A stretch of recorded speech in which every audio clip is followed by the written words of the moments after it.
From Lake Banook in Halifax, Nova Scotia, it is day 2 of the ICF Sprint Canoe World Championships. Alongside Olympic gold medalist Joe Jacoby, I'm John Horn. And Joe, we're starting off today with the men's solo kayak 500-meter race, which could be a dying breed. Well, the big news of the day, the International Olympic Committee has said the 500 is off the Olympic program, but coming on is the 200 meters, and that means these line of athletes are going to have to decide, do they want to be distance paddlers or short-term sprinters? The crowd has returned once again today to see Canada's Adam Van Couverden, a favorite around these parts. He's in lane 8, Joe. All eyes on Van Couverden. He would have loved the gold medal in this event in Beijing. It didn't happen, but he wants to make amends for today, and now we're getting a look at Anders Gustafsson. Great World Cup for him. Gustafsson, Van Couverden, and Ken Wallace in lane 1 all trained together for this event, something that could affect the way they view how this is going to go. Absolutely. This training trio, I guess you could say, is a good way for the athletes to see how they're doing against the best in the world. But right now, we see Great Britain edging up on the orange tip of Van Couverden. It may force him out of his strategy. Look, Van Couverden's making his move a little bit early in this race. Also, Joe, in lane 5, Ronald Rauha from Germany, who is a gold medal winner, making a move. Rauha has a lot of experience from the tandem kayak, the doubles kayak, here, now trying to take the game to the next level in the solo kayak. Coming up on 250 meters right now, it is Adam Van Couverden in the lead. Joe, yesterday he also opened up a big lead but could not sustain it in the 1,000 meter. I think that he was taken out of his game plan, made the move a little bit early. At the left side of the screen up top, look at the strong charge of Olympic champion from Australia, Ken Wallace. Wallace won the gold in Beijing, and he's trying to do the same here. Haven't seen as much success from the gold medal winners in the next year Worlds. Wallace could change that.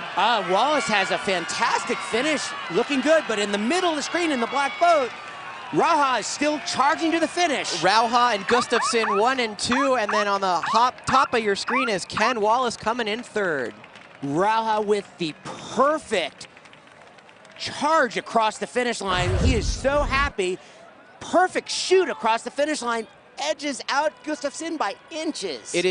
It is the 14th world gold medal for Rauha, more than any other active racer. What can you say about him, Joe? Well, I'm saying look at that power stroke across the finish line. That is what brought him that world title today. And he timed that just right, because if you misfire on that, it could be devastating. Gustafsson totally could have taken over. Without a doubt.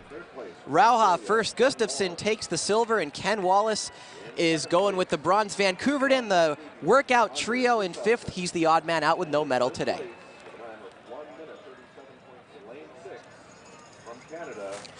From the Kayak 500, we go to the Canoe 500, and this race features yet another Olympic medal winner from last year, David Kahl in lane 1. Joe, he's from Spain. He won the silver in 08 and the gold in 04 in the Canoe Solo 500.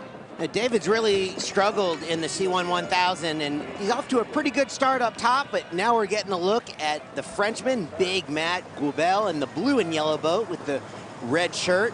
French trying to make up for an amends for a disappointing performance in Beijing, and they've pinned their hopes on Goubel. Goubel was 4th in the C1 500 in Beijing. Also, Nikolai Lipkin of Russia in lane 8, trying to get out to an early lead. And on the near side, Yevgeny Shuklin on lane 9. Lipkin from Russia filling the big shoes. His countryman Max Opalov took the gold in Beijing. Hard act to follow. In lane number 5, Zianis Harazha from Belarus. Him and Lipkin 1 and 1 up at the top so far. Here in the canoes, the athletes are in the high kneel position on one knee, paddling exclusively on one side of the boat with a single blade paddle. Very tippy boat. Speed equals stability. Very hard on your back, too. Well, look at the lunging position. I mean, look at that reach that they get. You got to be able to contort your body, bring power down. You see the Belarusian. Harazha about 0.7 of a second in front halfway through the race. Look at how the boat is so unstable and they keep it straight. A lot of up and down motion in this race with a lot of twisting of the torso to get the paddle out in front of you and power through to the finish. Lipkin in lane 8, the second boat on your screen on the right. He's trying to make a move. He's from Russia. And still Haraza in lane 5 in the red boat, middle of your screen. Making a good move to the finish now. He seems to be really kicking in. And coming up to the finish line, it is Haraza versus Lipkin, and Haraza with that good shoot at the end to grab first place. Excellent timing and a good performance by Lipkin coming in second, and Guibel carrying the flag again for the French is third. So a good push at the very end. Looked like Lipkin timed it maybe a little early, Joe, over there in lane 8. Here we see that incredible reach and just the shoot to the finish. That is sprint canoe kayak racing. So taking the gold is Giannis Haraza from Belarus as we get ready to go to the women's 500 solo kayak.